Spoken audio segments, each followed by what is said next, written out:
અમદાવાદના નરોડાના મુક્તિધામ નજીક એક ફ્લેટની લિફ્ટ તૂટી જતા અફરાતફરી મચી ગઈ હતી। દેવાશીષ સ્કાય નામના ફ્લેટમાં આ ઘટના બની છે। અચાનક લિફ્ટ તૂટી જતા સ્થાનિકો લિફ્ટમાં ફસાયા હતા। ભારે જહેમત બાદ તમામ લોકોને બહાર કાઢવામાં આવ્યા છે। લિફ્ટના દરવાજા તોડીને તમામને બહાર કાઢવામાં આવ્યા। સદનસીબે કોઈ જાનહાનિ નથી થઈ। તો વલસાડની પારડી પાલિકાની સામાન્ય સભામાં રાષ્ટ્રગીતનું પણ માન ન રખાયું હોવાનો આક્ષેપ થયો છે। સભા સમયે સભ્યો રાષ્ટ્રગીત ગાઈ રહ્યા હતા। તે સમયે વિરોધ પક્ષના નેતા ટેબલ પર ચડી હંગામો મચાવ્યો હતો। ચૂંટણી બાદ પાલિકાની પહેલી સામાન્ય સભા મળી હતી અને તેમાં જ વિપક્ષના નેતા બિપિન પટેલે ચાલુ રાષ્ટ્રગીતમાં હોબાળો કરીને ટેબલ પર ચડી ગયા હતા અને રાષ્ટ્રગીતની પણ અવમાનના કરી હતી। પારડી પાલિકામાં ભાજપ પૂર્ણ બહુમતીથી સત્તામાં આવ્યું છે, જ્યારે કોંગ્રેસના માત્ર 4 જ સભ્યો ચૂંટાયા છે। આ તરફ સત્તાધારીએ રાષ્ટ્રગીતનું અપમાન કર્યું હોય તેવો બિપિન પટેલ પર આક્ષેપ છે। વલસાડના સાંસદ સાથે જ વલસાડ સાંસદ ધવલ પટેલે બિપિન પટેલ સામે રાષ્ટ્રદ્રોહનો ગુનો નોંધવા માટેની રજૂઆત પણ કરી છે। ભારતીય રાષ્ટ્રગીતનો જનગણમનનો ઉપયોગ કરીને એમણે ભારતીય રાષ્ટ્રગીતને ચાલુ સામાન્ય સભાની મિનિટ્સના અંદરમાં ચાલુ વંચાણીના અંદરમાં એમણે ઊભા થઈને પ્રોટોકોલનો ભંગ કરીને સીધું રાષ્ટ્રગીત ગાવાનું ચાલુ કરી નાખ્યું છે। એમની પર રાષ્ટ્રદ્રોહનો ગુનો લાગવો છે, કારણ કે આપણું જ્યારે નેશનલ એન્થમ ચાલતી હોય ને ત્યારે આ રીતના એને અટકાવવાનો પ્રયાસ કરે, ધમાલ કરે, કોઈ પણ સંજોગોમાં ચલાવવામાં આવશે નહીં। તો વડોદરામાં ભાજપ કાર્યકર સંમેલનમાં ધારાસભ્ય યોગેશ પટેલનો કટાક્ષ। આપણા નવા પ્રમુખ આવ્યા બાદ કોર્પોરેશનમાં ઘણી માથાઝીંકો ઓછી થઈ ગઈ।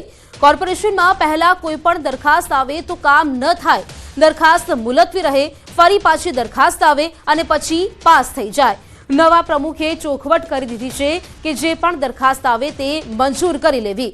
અત્યારે જે રાજકીય સ્થિતિ ઊભી થઈ છે તેમાં પાલિકાની ચૂંટણીમાં અનેક લોકો ઊભા થશે, જેમને ટિકિટ નહીં મળી તેવા પણ ઊભા થશે, પછી સમજાવીશું તો બેસી પણ જશે। કોર્પોરેશનની ચૂંટણીને હવે 4 મહિના રહ્યા છે, તો નવેમ્બરમાં કોર્પોરેશનની ચૂંટણી આવશે। આપણા નવા પ્રમુખ આવ્યા પછી તો ઘણી માથાજીક ઓછી થઈ ગઈ છે। કોર્પોરેશનમાં પહેલાં દરરોજ જે કંઈ કોઈ બી દરખાસ્ત આવે તો મુલતવી રહે, ના કામ થાય, પાછું ફરીથી આવે, ફરી પાછી પાસ થઈ જાય। એ તો એમને ચોખવટ કરી દીધી છે, ભાઈ જે બી દરખાસ્ત આવે એ પાસ કરી દેવું।